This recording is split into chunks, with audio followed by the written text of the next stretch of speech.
día de hoy, insisto, son cuestiones sobre un poco más de experiencia en términos metodológicos. Entonces, sin más, con ustedes, Eva Quirós.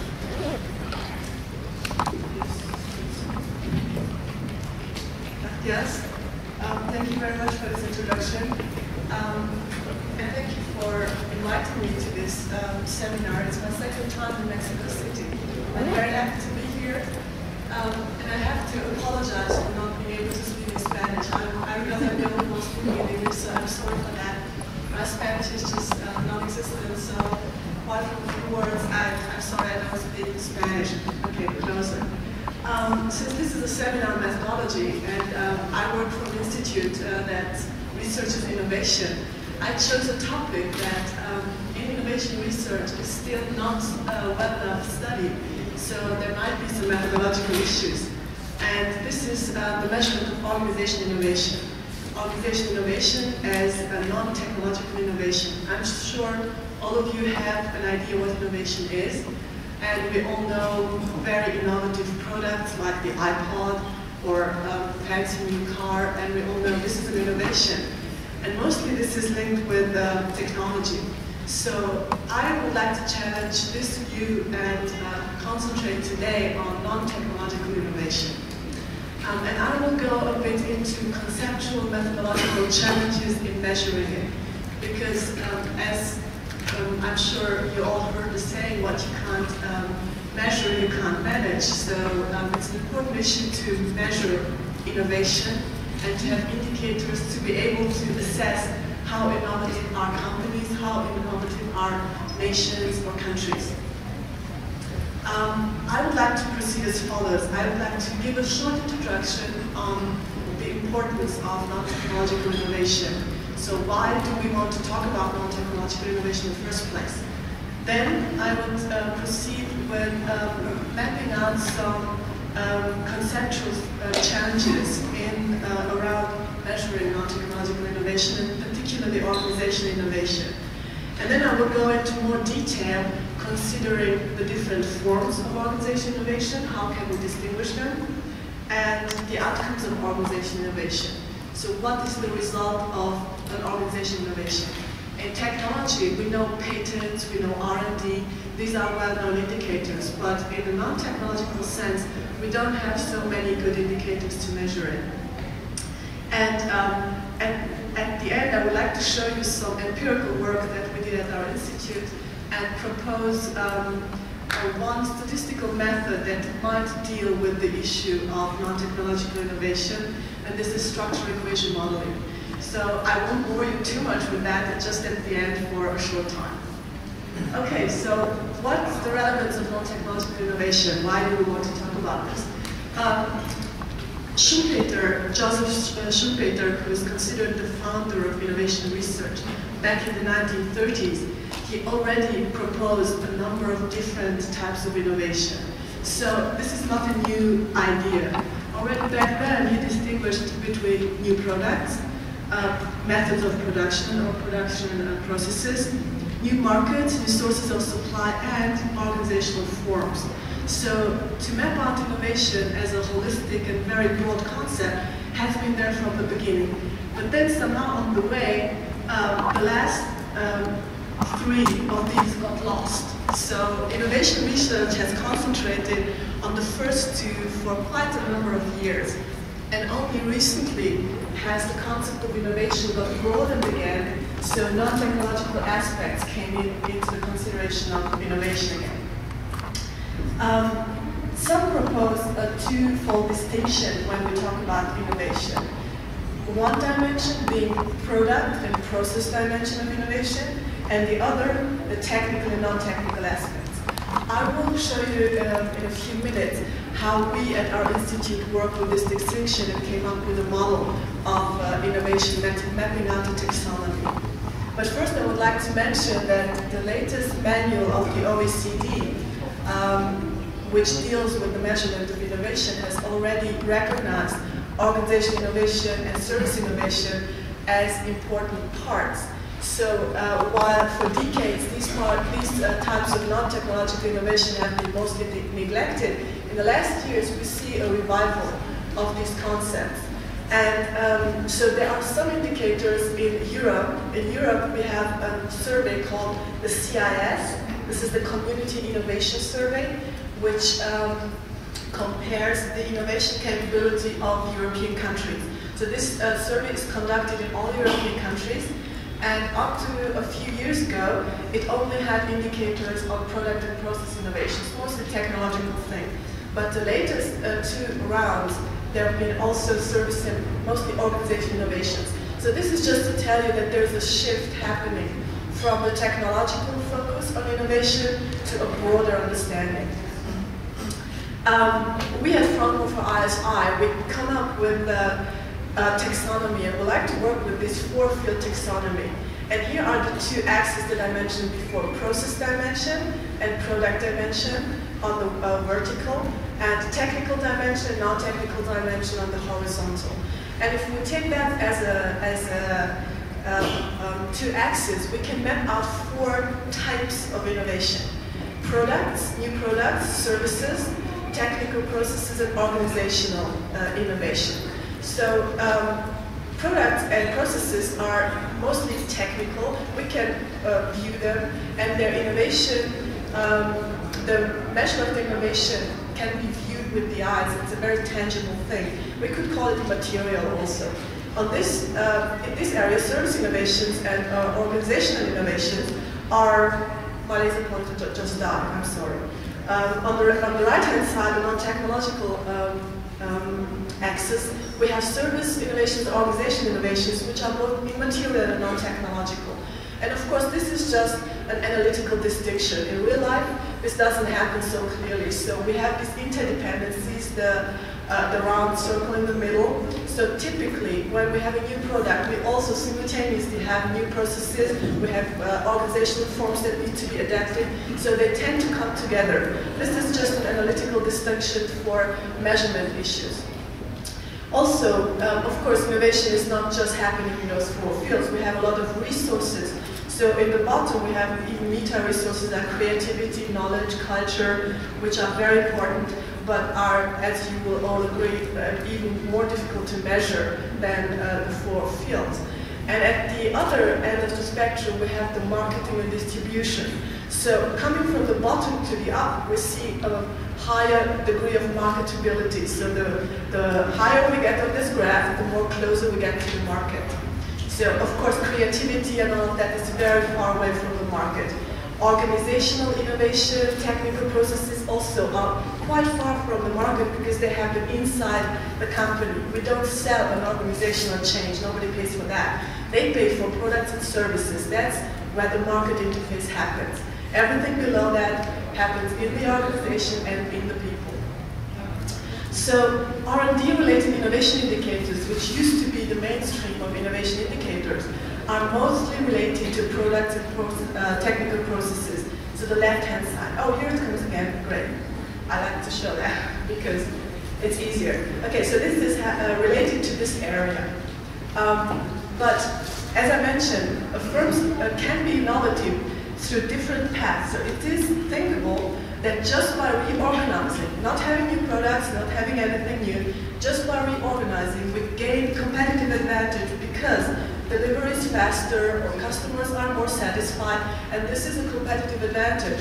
And so innovation, of course, is not is a means to an end. Innovation always serves increased competitiveness. And if we think this thought to the end, then we can say that an organizational innovations can by themselves be a source of competitive advantage, and by this be a source of innovation capability. So organizational innovations are not only for improving other types of innovations, so sort of subsidy or helping, but they can be a distinct source of innovation itself. So what's the problem then? This is all great, but the problem is that organizational innovations, or everything that is in this area, is addressed by very different academic disciplines. So we had this discussion the other night that we face the problem that the same issue is dealt with in different disciplines. And of course, the vocabulary, the theories are different. Just to mention a few, organizational science will deal with these issues, economics, work psychology, sociology, and I'm sure a number of other disciplines that I don't mention. So these real-world facts are dealt with by different disciplines. So the problem is, of course, people from different disciplines have a hard time agreeing on what it is. There is no common accepted definition and theory base of what we're talking about. Also, the outcomes of organizational innovation is difficult to measure. So we need new performance indicators. And why is that? It is because the concept is fuzzy in itself. So let me propose just three perspectives, very different perspectives that we could define or view organization innovations from. First of all, as enablers of other types of innovations. From this perspective, we have organization innovation in order to help other types of innovation. And this is legitimate. This is one alternative to see the issue. So it's helping product, service, or technical process innovations. The second perspective is saying that organization innovation is a form of innovation in itself, as I mentioned in the previous slide. And this is, again, a different perspective, because here we look at the direct improvement of competitive advantage as a distinct source. And then the third perspective, that's the most fuzzy one, organization innovation affects everything in the company, because it deals with the management of knowledge, with the management of human resources, and of course the entire organization is affected by that. So this is sort of an umbrella or underlying or all-enveloping issue. So these are just three perspectives that we can distinguish. So organizational innovations, as I mentioned, can be understood as the non-technical part of process innovations. And unlike product or service innovations, they are not implemented in the market. But this is the big issue, because we can measure very easily how much money we make with new products and new services. We just measure the share of sales. And that's a clear thing. That's a clear indicator, and firms can be better or worse or range in the medium. We can position them, benchmark them, it's easy. Now what do we do with organization innovation? How do we assess how innovative is a firm in terms of organization innovation? That's very difficult. We do not have indicators for that. And the indicators are not clear, like share of sales, for example, or number of patents issued that we normally use in the technical field. So coming back to Schumpeter again, what is an innovation? He made a very important distinction that I find quite helpful.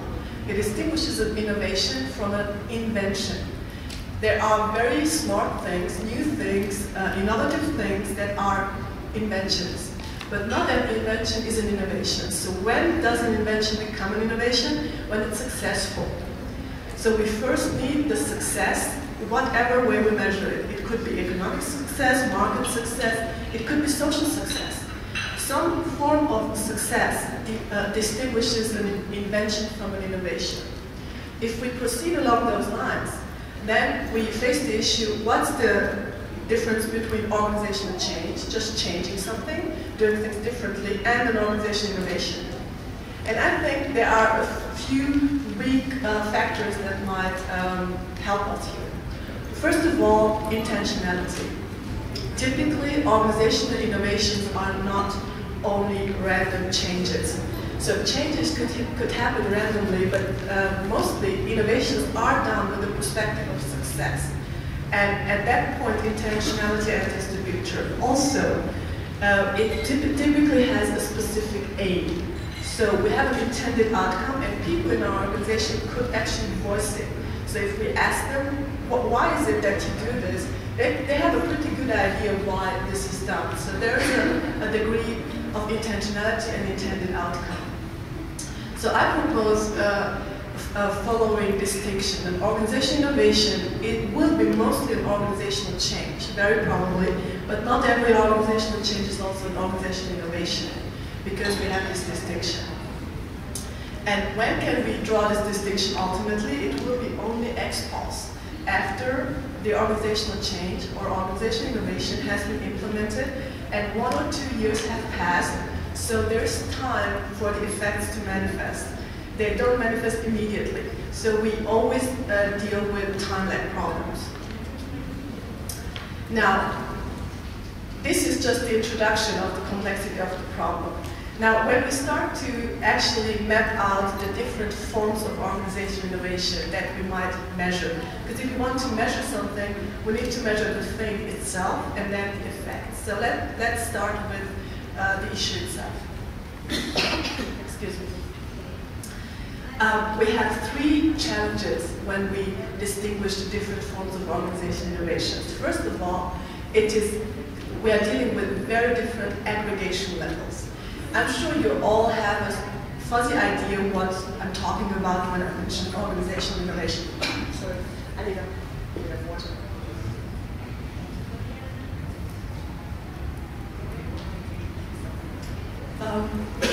For example, decentralization. Everybody heard of decentralization. But then group work or teamwork. These are very different aggregation levels. And we all have an idea, oh, this is an organizational innovation, but then we don't actually know on which aggregation level we are talking about. And in terms of measurement, when you map out the questionnaire and set out an exercise of comparative benchmarking, even international benchmarking, this is a crucial issue. This makes the difference. What am I asking for? And on which aggregation level am I asking for? So we have a great variety of specific indicators that we sometimes group in different ways and don't quite distinguish the levels. Also, there are different life cycles of organizational innovations. We know that, for example, Apple comes out with new products every year. There is a very high turnover of new products in order to be considered innovative, and this is necessary.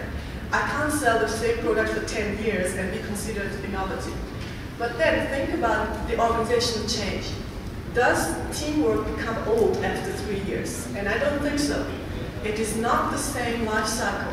So novelty might not be such a great issue as it is with product innovations. Novelty might be actually a reverse indicator, and I will come back in a minute, because when an organization is decentralized or introduces teamwork, it tends to get better with time, and that's a paradox.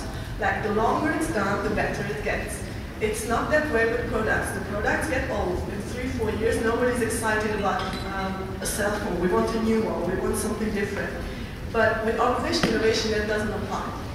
So we have to take this into consideration, that the 3 years period that is normally applied for innovation might not be useful in terms of organizational innovation. And the third point is that we have a distinction here between inter-firm and intra-firm diffusion. What do I mean by that? I mean by that the degree of implementation within a firm. Does an organizational innovation only concern 10 people or 100 people or all people in the organization? And that's a big difference. If you ask a company, do you have standardized processes? And they say yes. Now what does that mean? Do they have that in one department, or do they have that as a policy in the entire organization? This is a difference. We have to take this into account. Now let me illustrate one of each of these 3 points by a slide. For the first point, complexity. Now I just mapped out a few random things, okay? This is not a comprehensive collection. Just random things that we might consider organizational innovations. For example, there is teamwork, or just-in-time delivery, or job enrichment programs, or flexible working hours, job rotation, zero buffer principle in production companies. And this is a wide variety. And then what happens? We tend to group them into clouds. I like to talk about them as clouds, and then we call them total quality management. And there are a few concepts that are within total quality management. There is no such thing as total quality management in itself. It is composed of components. And that's what I mean by aggregation level. So it's a very different thing if I ask, oh, do you have total quality management? Or if I have, do you have teamwork, or do you have decentralized company departments? Or do you have task integration where the workers are responsible for the quality of the products they deliver? That's a very different question. And the same goes for other clouds. So this is just an example of how we tend to group certain aspects into overarching concepts. The second point is the novelty issue.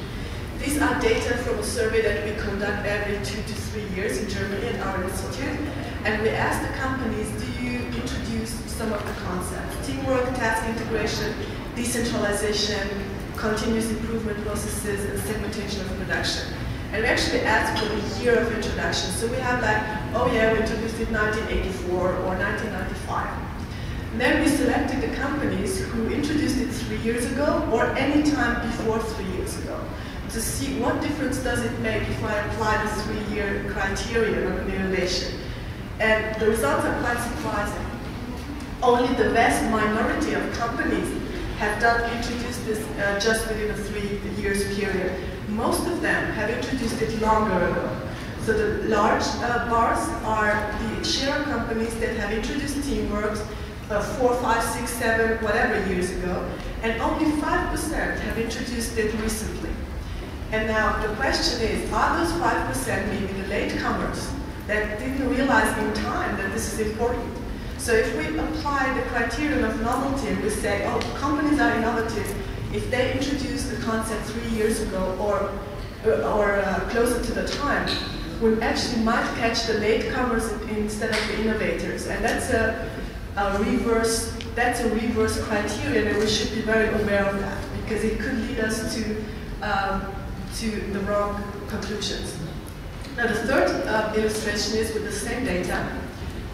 You see the bars where the share of companies that are only partial users of the concept. And you see that the majority, most of the companies, are only partial users of the company. Only the small amounts here, the darker bar parts, are the companies who have implemented this concept in all the organizations.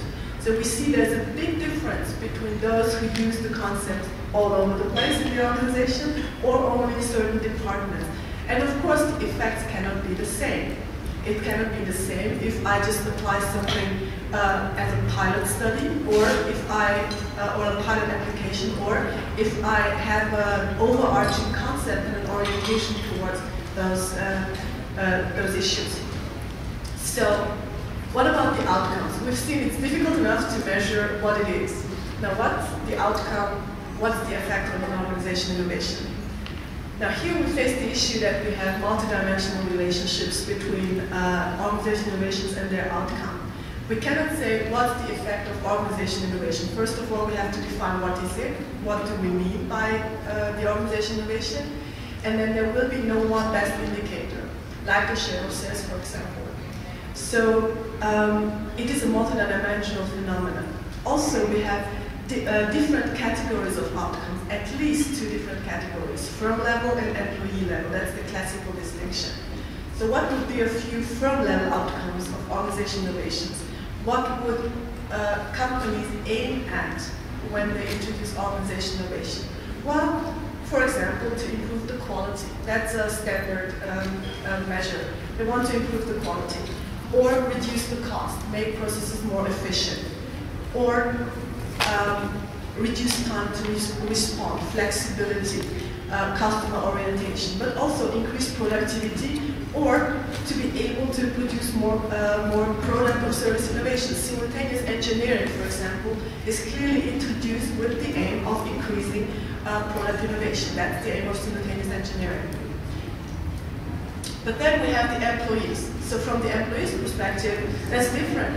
The outcomes on the employee side would be employee satisfaction, motivation, increased work-life balance with, for example, flexible work schedules. This is a measure that addresses work-life balance in most of the times.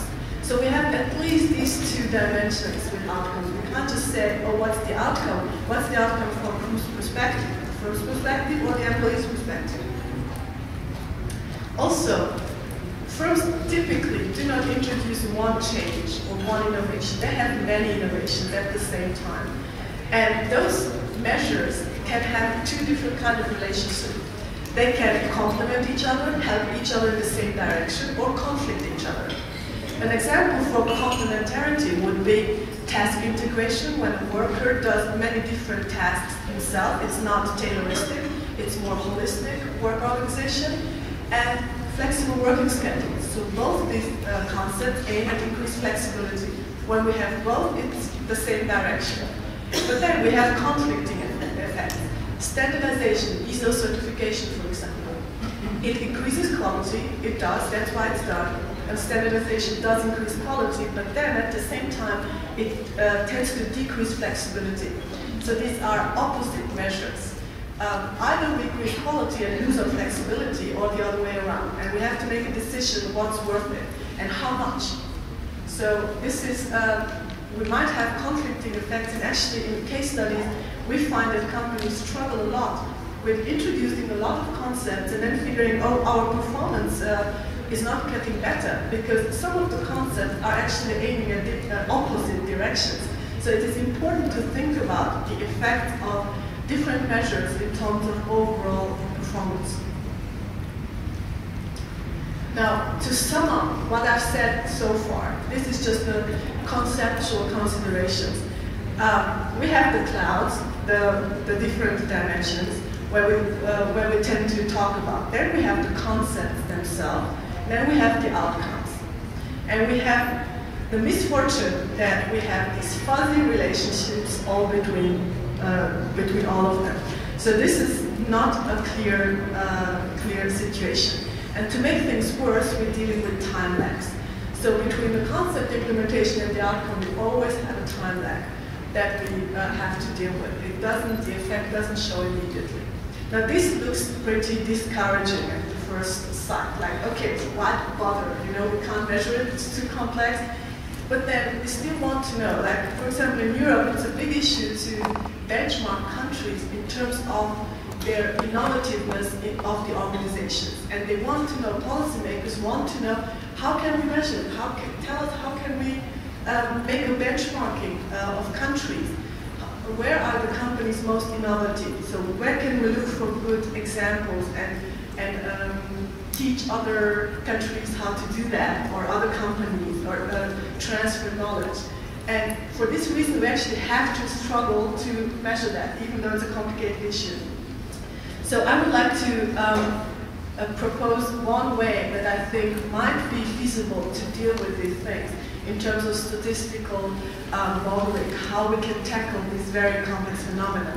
And this is, I will show you some results with data of our survey that I mentioned previously. This is a survey, the German part of the European Manufacturing Survey that we conducted at our research group. We address manufacturing sectors with 20 or more employees, and this survey is conducted every 2 to 3 years since the mid-90s. So the latest data are from 2006, but we are actually in the field right now. So in a few weeks or months' time, we'll have new data. The survey addresses a variety of topics, and it's only aimed at manufacturing companies. We ask for manufacturing technologies, for performance indicators, and also for organizational concepts, and that's what I will pick on for this reason. So the method that I would like to present, since this is a methodology seminar, it's structural equation modeling. This is a statistical program, so statisticians work with that. But the idea, what I will draw, I won't present the details, first of all, because I don't know them myself. So please don't ask me details about the statistical program, because I don't know it. But what I know is what it does and why it makes sense to use this. So structural equation modeling is testing causal assumptions. And this is the good point, because we don't just look for random correlations or don't just do regression modeling. We have a certain assumption, for example, about conflicting effects or increasing effects, and we can feed it into the model. We can say that we assume we will find positive relationships between certain concepts, and this statistical model can work with it. So it supports confirming rather than exploratory modeling. First, we have to have the hypothesis, and then we test, not the other way around. And it allows for modeling constructs as latent variables, and that's the important point here. This is why this makes sense. Now this doesn't work again. Okay, so it's the last point, the fifth point. Allows for modeling constructs as latent variables with multiple indicators. And this is how we address the clouds. So we can say we have decentralization, but it's composed of 5 components, And we can actually put these 5 component data into the model, call it decentralization, and the model can deal with it. And not every statistical model can deal with it. So this is the point where I think it is reasonable to work with it. So let me show you a very, very basic model of how we map out the relationship. And this is just for the area of decentralization, only decentralization. But decentralization, the indicators here, is composed of these 4 items. So this is the aggregation level that we introduced here and can deal with. So we have 4 different sub-concepts of decentralization, this being task integration, creating product or customer-focused lines in the company, decentralization of planning, operating, and controlling functions. So taking back the Tayloristic division of labor, going into decentralized controlling and planning, and teamwork. And teamwork where all team members are qualified, so like real teamwork, not just the label teamwork.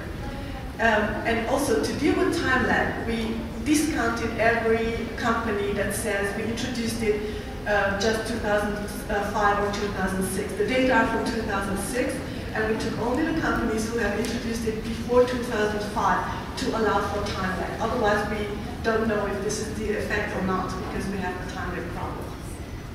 On the output side, the performance side, we choose quality. So we could make this model much more complex, but this is a basic version. I'm just highlighting the possibilities of the modeling. On the output side, we have the quality improvement, and this is composed of 2 components. Quality in terms of total process quality. First, delivery reliability. This is an indicator in percentage. We can ask companies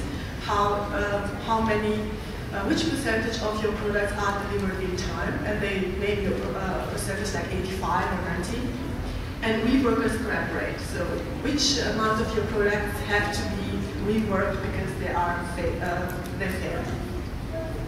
Okay, this is the model. Now, what's the relationship that we came up with a hypothesis?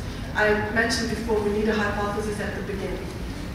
We assume that decentralization will affect both delivery reliability and reworker scrap rate in a positive way. Why? Because that's why it's done.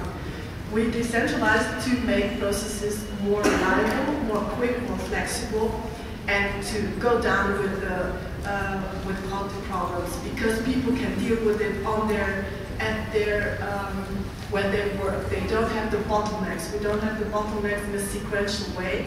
In a decentralized organization, quality problems surface more quicker and can be dealt with when they surface, and don't wait until the quality control starts.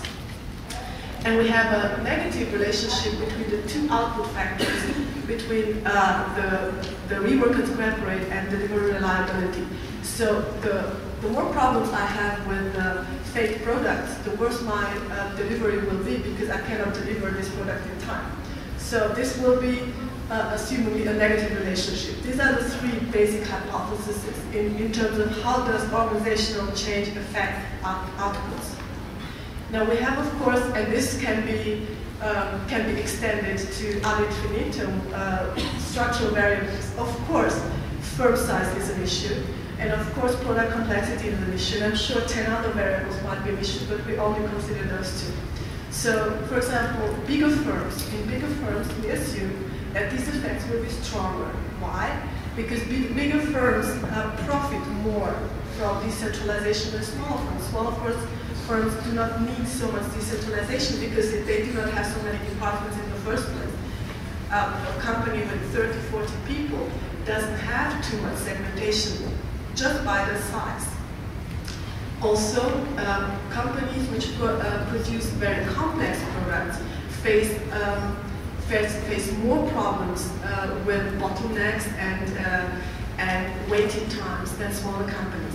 So this is the adjusted model, so-called image modeling, with the structural variables of the moderating factor, it's called, of firm size and product complexity. And the hypothesis is that both will affect the relationships in a positive way, so it will increase the effects. Now let's see, after there's a lot of calculation and statistical details that I'm not going into here. So the result of all of this is the following. We considered like around 1,200 cases and company answers. And actually, we're very proud of this, of course. It has been confirmed while the basic hypothesis. So indeed, we have statistically significant results for both relationships in the right way. So it would have been bad if it would be negative instead of positive or the other way around. But we're fortunate, and so it's shown the way we assumed it would. So we actually find that those companies who decentralize, who have those concepts, and those concepts can substitute each other. That's the advantage of this modeling. Not every company introduces teamwork, but they might decentralize the production lines. And this also aims at the same outcome. So within the latent variables, we can substitute. And this model can actually deal with that. So we actually find the positive relationships and the increasing effects the way we expected. What we don't find is these extra effects of product complexity and firm size, except for this relationship to delivery reliability, and the others don't show. So we have to look into that, what is there? Maybe we need different assumptions. Maybe we just assume that the firm size is so important, that product complexity, maybe it isn't. So we couldn't confirm the structural moderating factors, but we could confirm the basic relationships, which is sort of the first step. So that's for the structural equation modeling. And considering the time, I better come to the conclusions.